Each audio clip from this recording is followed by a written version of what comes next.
ગુજરાતના શ્રદ્ધાળુઓ મહાકુંભમાં જવાનો લાભ લઈ શકે તે માટે રાજ્ય વાહન વ્યવહાર વિભાગ દ્વારા વિશેષ બસ સેવા શરૂ કરવામાં આવી છે। 27 જાન્યુઆરીના રોજ વહેલી સવારે મુખ્યમંત્રી ભૂપેન્દ્ર પટેલ મહાકુંભની વિશેષ બસ સેવાને પ્રસ્થાન કરાવશે। ગૃહ રાજ્યમંત્રી અને વાહન વ્યવહાર મંત્રી હર્ષ સંઘવીએ જણાવ્યું હતું કે શ્રદ્ધાળુઓ વાજબી ભાવમાં 3 રાત્રિ અને 4 દિવસના પેકેજમાં માત્ર ₹8100 એટલે કે 8000માં મહાકુંભના સ્નાનનો લાભ લઈ શકશે। જેમ શ્રદ્ધાળુઓ વધશે તેમ તેમ બસની સંખ્યા પણ ધીરે ધીરે વધારવામાં આવશે।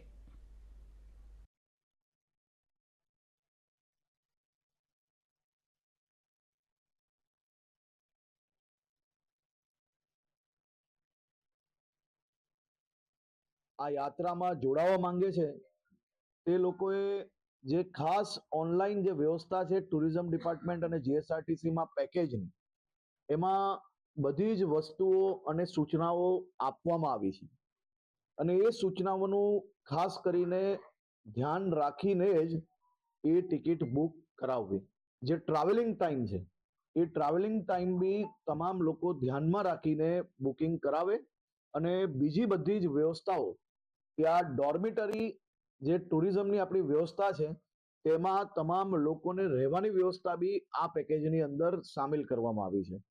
જેટલી આપણે રહેવાની વ્યવસ્થાઓ વધતી જશે એટલી બસીસ આપણે અહીંયાથી વધારશો।